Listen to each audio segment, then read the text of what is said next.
Orale Raza, how you doing? It's Art Limon, and I'm here with the new branded Chicano Story project. And we're launching it here in LA, and one of my special guests is not only my man, but yours. And once I tell you who he is, you're gonna know exactly who I'm talking about. The world-renowned, the living legend himself, the street vato, Mr. Estevan Oriol. How you doing, brother? Thank you. I'm good. Thank you. Thank you for coming on to the show, man. Of course. I feel like I've known you forever. We just met recently over some projects. Yeah. And I feel like you welcome me into your world, and I appreciate it, brother. And you've done some great and wonderful things. So that's what we're going to find out. We're going to find out what you've done, where you've done them, and where you're from. Yeah. I was born at St. John's in Santa Monica. So I'm born and raised out there on the west side, and I've been doing photography and like art for about 30 years now. And I also do clothing, which is another form of art. You know, I've had Joker brand for 30 years. That's you? Yeah.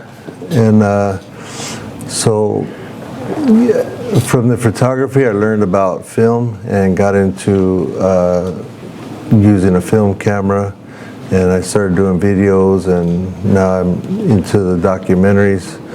My final dream for that is doing feature films or those limited TV series. Wow. Yeah, you know what, your imagination and your creativity is beyond measure. I've seen some of your work, and I've seen some of the work that you've done. Incidentally, the Lowrider Alliance, an organization that we have here in LA, of which I founded a couple years ago, we got invited to be a part of the Torrance Art Museum. And little did I know, I asked Estevan, hey Estevan, we're gonna do this exhibit, and we'd like to know if you'd be interested in bringing in some of your artwork. And what'd you say? I don't remember. It's probably something like I'm down, you know. Yeah, just tell he's me down, where. and he already did it. He was already there. Oh yeah. And your artwork was already out there, bro. Yeah. And so every time that I ask him to do something, oh yeah, sure. Well, I did this back then, and you've been in how many countries throughout the world? About 56 countries now.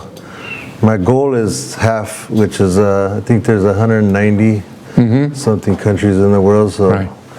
And all through art, photography. Yeah. And music. And music. Yeah, I was a tour manager of House of Pain for 3 years, from 92 to maybe 95, and then I switched to Cypress Hill at the 94 Woodstock. That was my first show with them, but DJ Muggs from Cypress Hill, he's the one that got me the job with Everlast at House of Pain. Be Real and all those guys, yeah, saying. So I was doing that for 13 years. Wow. And that's, prior to that, I was lowriding. So I bought my 1964 Chevy SS Impala in 1989 and started breaking it down and building it out in like 91-ish with my homie Donnie Charles, rest in peace. And around that time, 94, he passed away, but he got to see my car finish. Oh, nice. And I got into a car club. I've been doing that since 94. I still have the same car. It's called Blue Velvet. Yeah. It's getting redone now. Somebody rear-ended me, the first little accident I've had with it since 1994. Never had anybody hit my car. Cherry. But, this kid got redone, got fixed up, it's getting buffed out right now as we speak. So the car club that you're with now is Pegasus. That's the elite car club in LA, brother. We have a good assortment of cars, but there's a lot of good car clubs out there now. There are. LA birthed the boulevard and cruising, and out of that has come out a bunch of car clubs, a bunch of history, and we had Oscar Ruelas and the Ruelas family just earlier on the shoot, and they're with the Dukes, and 58, in 1958 they started. Here you are with Pegasus. I mean, some of the names that are in that group are amazing, and you're all on that elite status. So you started with photography, moved into cars, and you're doing documentaries. Yeah. And you told me that right now you want to do a special for your dad. Tell me about that.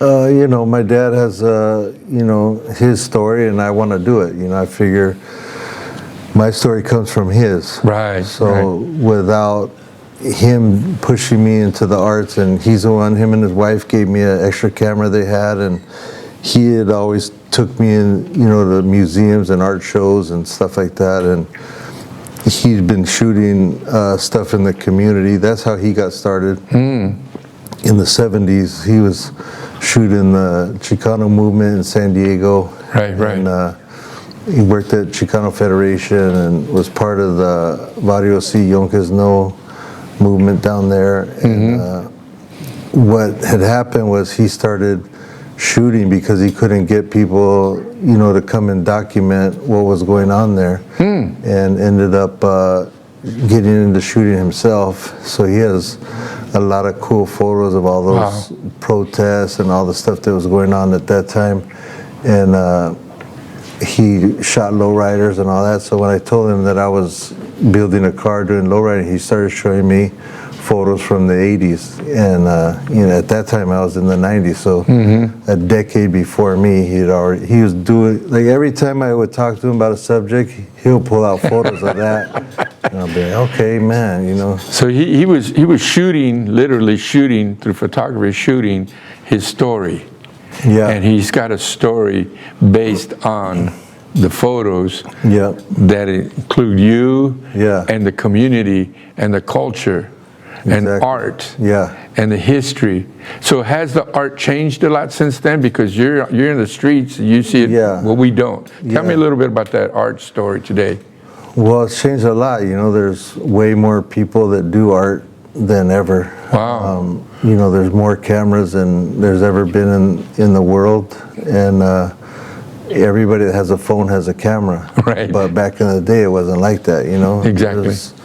Most of the people that carried a big clunky camera like that were either like tourists, paparazzis, or professional photographers. You know, there wasn't every single person walking around with a camera. And so when I first started shooting lowriding, there was, I mean, I have pictures of me where they're like off of Crenshaw and stuff, where they're hopping, or the boulevard. There's very few guys with cameras. Right. And I have the photos, you know, to prove it. You know, there was a couple guys with video cameras, and then nobody was still. Right. And obviously my camera was the one still camera there, because I have the photo. Right, right. But through the years, you know, and through the technology now, there used to be 3 or 4 cameras maybe out there, video and stills, and, you know, 100 cars. Now there's 2,000 cameras and 100 cars. So everybody wants to be. It's oversaturated. It's like watered down. Like, you know, when I was doing it, very few people had photos of the culture. Now everybody does, which is, you know, great. The culture is getting out there. It's been worldwide since I started, but now it's worldwide on a way bigger level. Let's talk about that worldwide thing, because not very many of us know that you've been around the world. But what was your first experience going out and seeing something different, and still seeing the cultura, still seeing Chicanismo and the raza being celebrated in these other countries?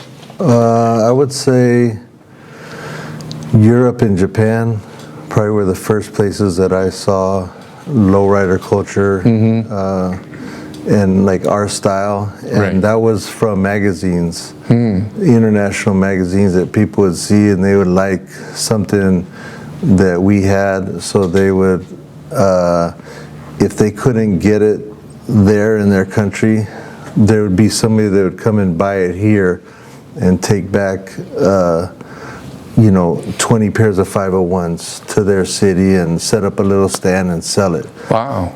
Back then there was no internet, so you couldn't go on and order a pair of pants, or, you know, it wasn't like that. Right. So if you wanted to see a certain culture, you had to call your travel agent and go there yourself to see it. Like if we wanted to go to New York and see the hip hop culture or whatever, where hip hop started. Right. You had to get on a plane and go there. So it was hands-on. You had to physically be there, literally be there, and that created a whole new experience for you. Yeah. And you grew and you developed from there.